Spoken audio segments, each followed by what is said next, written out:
இன்னைக்கு வந்து ஈகோ லிஃப்டிங்னா என்ன, பர்ஃபெக்ட் லிஃப்டிங்னா என்னங்கிறத பார்க்க போறோம். ஒரு காட்டுங்க பாஸ். ஜிம்க்கு போற எல்லாருமே என்ன நினைச்சுக்கிறாங்கன்னா, அதிகமா வெயிட் தூக்கினா மட்டும் தான் மசில் வரும்னு சொல்லி நினைச்சுக்கிறாங்க. ஆனா உண்மை என்னன்னா அது கிடையாது. கிடையாது. கிடையாது. பர்ஃபெக்ட் லிஃப்டிங்னா என்ன, ஈகோ லிஃப்டிங்னா என்னன்னு பார்க்க போறோம். மிச்சத்தை வந்து ப்ரோ சொல்லுவாரு. சொல்லுங்க ப்ரோ. என்னப்பா ரெடியா? ஈகோ லிஃப்டிங்னா என்னன்னா, நம்மளால தூக்க முடியாத வெயிட்டையும் மத்தவங்களை இம்ப்ரெஸ் பண்றதுக்காக தூக்குறது தான் ஈகோ லிஃப்டிங்கிறது. அப்படியா விஷயம்?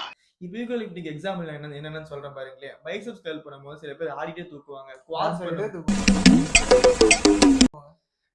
குவாட்ஸ் அடிக்கையில ஃபுல் ரேஞ்ச் ஆஃப் மோஷன் போகாம வெறும் ஹாஃப் ரேஞ்சிலே எந்திரிச்சிருவாங்க. Half quarter. எல்லாம் பைத்தியமாடா நீங்க?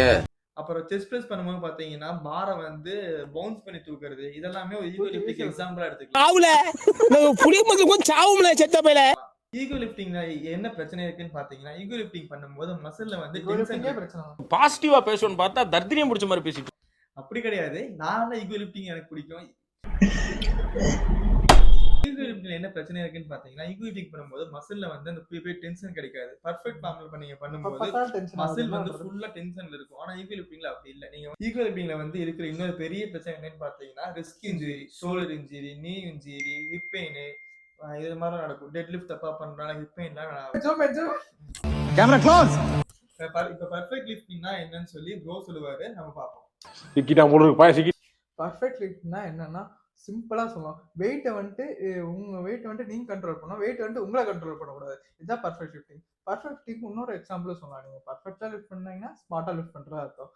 அதே மாதிரி வந்துட்டு எப்படி பர்ஃபெக்ட் லிஃப்டிங் பண்றதுனா, நீங்க வந்துட்டு ஃபுல் ரேஞ்ச் ஆஃப் மோஷன் போயிட்டு வரணும். அதே மாதிரி நீங்க வந்துட்டு ஒவ்வொரு ரெப்புமே ஃபுல் ஃபார்மேட்டா இருக்கணும். நீங்க எந்த அளவுக்கு வந்துட்டு ஃபார்ம் உங்களுக்கு கரெக்டா இருக்குதோ அந்த அளவுக்கு மசில் க்ரோத்தும் இருக்கும். அதே மாதிரி நீங்க ஷார்ட் டைம்ல பாத்தீங்கன்னா ஈகோ லிஃப்டிங் எல்லாம் பண்றது உங்களுக்கு இன்ஜுரி தான் தருமே தவிர ஒரு விதமான அட்டென்ஷன் உங்களுக்கு தரும். வேற எதுவுமே தராது. ஆனா நீங்க தொடர்ந்து வந்துட்டு கரெக்டா பர்ஃபெக்ட் லிஃப்டிங் பண்ணிட்டு இருந்தீங்க ஒரு 6 மந்த் உங்களுக்கு டிரான்ஸ்ஃபார்மேஷன் தரும். உங்களுக்கு டிரான்ஸ்ஃபார்மேஷன் வேணுமா இல்ல வந்துட்டு அட்டென்ஷன் வேணுமா அதை நீங்க தான் முடிவு பண்ணணும். ஈகோ லிஃப்டிங்ல எப்படி வெளியே வரதுங்கிறத பார்க்க போறோம். ப்ரோ அதையும் ஒரு காட்டுங்க பாஸ். இப்போ ஈகோ லிஃப்டிங் வந்து எப்படி வெளியே வருதுன்னா, நீங்க வந்து உங்க ஒர்க் அவுட் பண்ணும்போது உங்க ரெப்ஸை வந்து ரொம்ப ஸ்லோவா பண்ணுங்க. நீங்க ஸ்லோவா பண்ணும்போது கண்டிப்பா ரன் பண்ண மாட்டீங்க. செகண்ட் திங், நீங்க ஒர்க் அவுட்டை வந்து நேர பார்த்து பெர்ஃபார்ம் பண்ணுங்க. அப்படி பண்ணும்போது ஃபார்ம் வந்து ராங் ஆகாது. மொத்தமே இல்லாம 6 மாசம் நீங்க ஒர்க் அவுட் பண்ணீங்கன்னா உங்களுக்கு டிரான்ஸ்ஃபர்மேஷன் கிடைக்கும். அதே மாதிரி உங்களுக்கு நீங்க எதுவும் வேணாம் போட்டு மாங்க அடிச்சு அட்டென்ஷன் தான் தேடுறீங்கன்னா உங்களுக்கு இன்ஜுரி மட்டும்தான் கிடைக்கும். உங்களுக்கு டிரான்ஸ்ஃபர்மேஷன் வேணுமா இல்லை இன்ஜுரி வேணுமா நீங்களே முடிவு பண்ணிக்கோங்க. வீடியோ யூஸ்ஃபுல்னா லைக் பண்ணுங்க.